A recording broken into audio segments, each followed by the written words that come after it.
I forgot the page of notes I prepared because I specifically got up today to rewatch from the Bills' drive when they were down 21-15 after the Broncos scored. And I actually watched a little bit before that because there's an important play in the Broncos' touchdown drive that we need to discuss all the way through to the end of the game. I just wanted to see it. I wanted to think through some things. It all happened so fast last night. I just felt like I needed to take it in, knowing what the outcome was going to be. So let's work backward. Okay. Will Lutz makes the 36-yard field goal. How in the hell does a professional football team with a full staff of coaches, I don't know how many coaches are employed by Sean McDermott, a lot of them, every NFL team, a lot of them, professional players, they practice these things. They know who's on the field goal block team, right? Yes. How do you get 12 guys out there? Now, maybe somebody was injured or somebody filled someone in spot earlier. And how do you hell, when I played in grade school, Myles, you knew the 11 guys that were on the field goal block team. Not that we ever kicked many field goals, but every special team, punt return, kickoff, kick return, field goal block. There's 11 guys. There's 11. There's not 12. There's 11.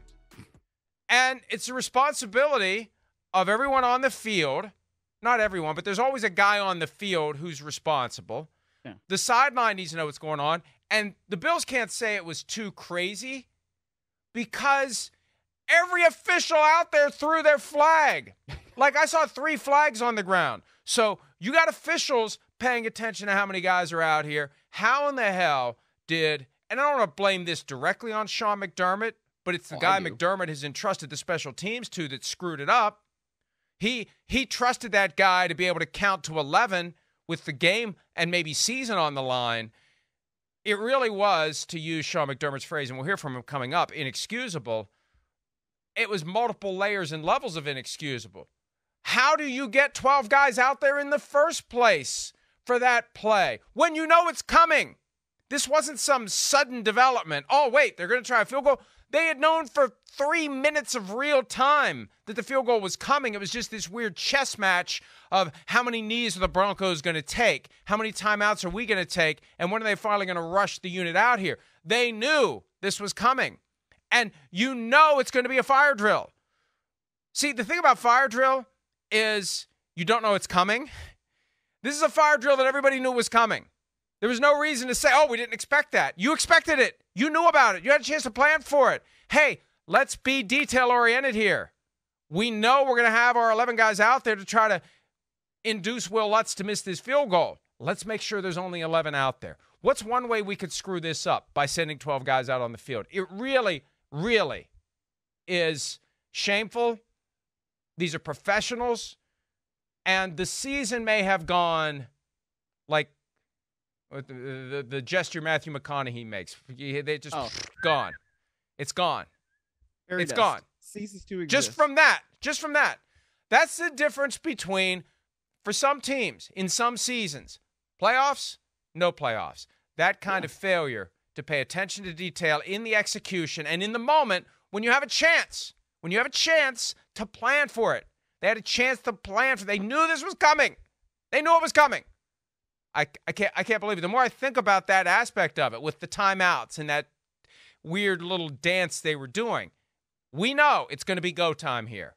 Let's get our 11 guys ready. Who's going to be out on the field and who isn't? It's a given. The 11 guys on the field goal block team are the ones that are out there and nobody else. I really want to hear more from the Bills, from the players, from the special teams coach, how in the F-K that happened, Myles.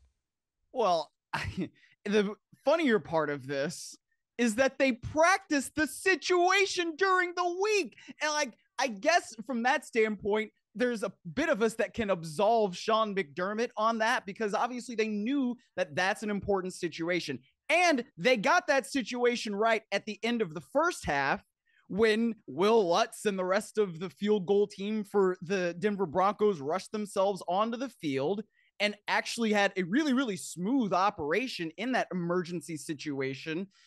Sean Payton called it hurricane for them now, or Mayday is what it used to be for the Saints, I guess. I thought that was very impressive because that's not an easy thing to do in that terms of field goal operation, right? And so when they do it again in the second half, it's like, all right, we've been through this, guys. Everybody understands what it is that we need to do here.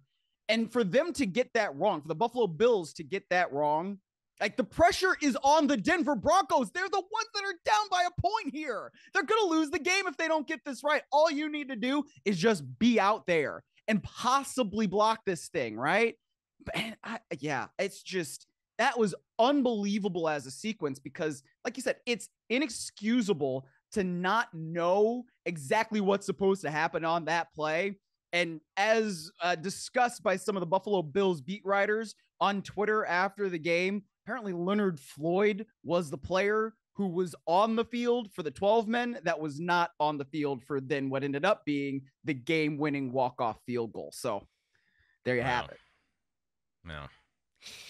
And, I'm somebody who worries about everything because my approach is if you worry about everything, the problem is it's the one thing you aren't worried about that's going to bite you in the ass. But where's McDermott on the side? Like, once and I don't want to make this dump on Sean McDermott day, but he's the head coach. And his team is 5-5.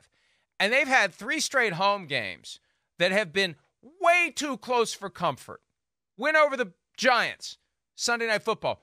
Way too close for comfort. It came down to an uncalled defensive pass interference in the end zone that allowed them to walk out with the win.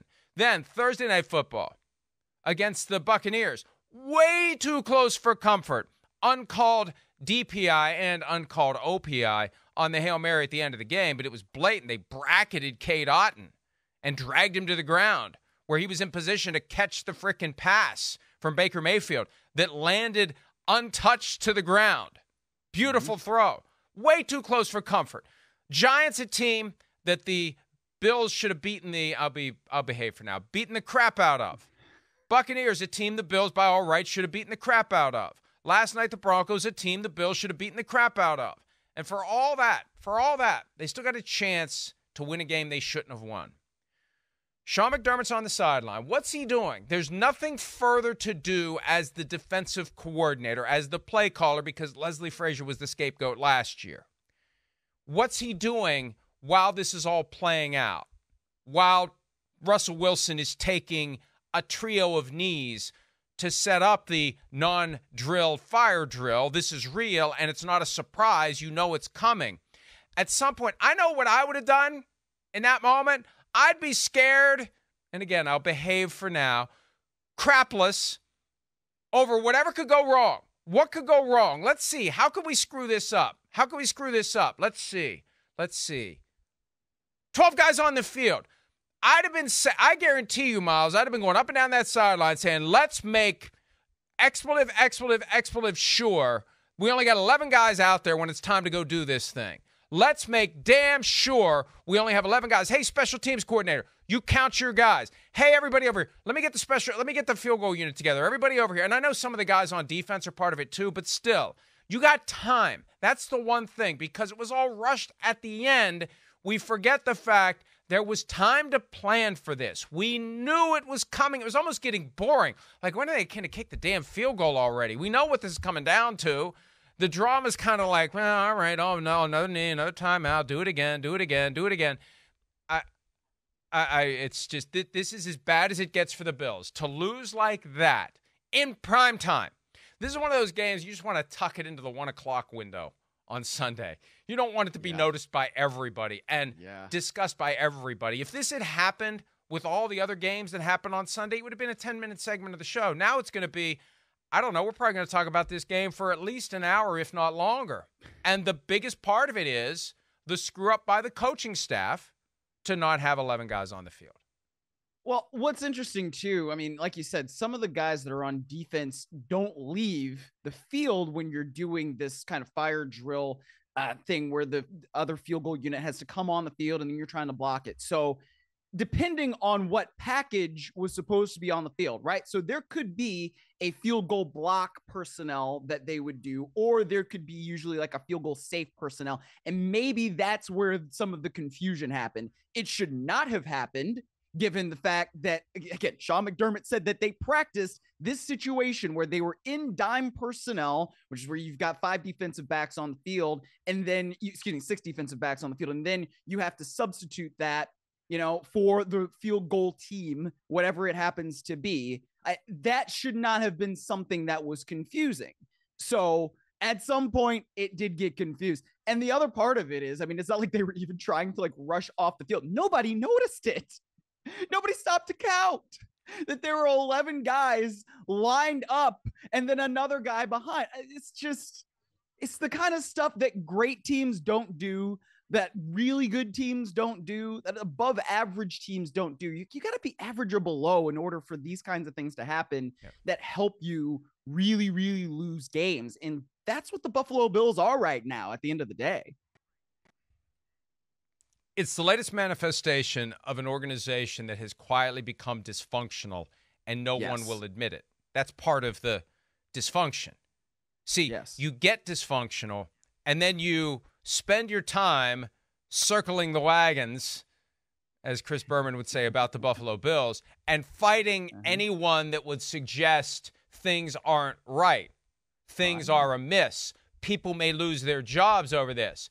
Instead of fighting back on those narratives, the properly functional organizations will say, maybe they're onto something. Before we start pushing back against reporters who might be saying, hey, there's a chance they're going to fire everybody after the season, before we take time to try to, maybe change that narrative, let's explore whether or not that narrative has any merit. Maybe they're onto something. Maybe we are kind of a mess right now. Maybe we just think, you know what? We've got Josh Allen, and he's great. We'll talk about that later. But the attitude has been, we've got Josh Allen. We've got our new Jim Kelly, and he's better than Jim Kelly. He's Jim Kelly, and he can run, and he can make things happen out of the pocket. He's not just a pocket passer. This is the guy that's going to take us to where we've been trying to go forever. Hi, it's Mike Florio. Thanks for watching PFT on YouTube. Hit subscribe for the latest news and analysis from Pro Football Talk.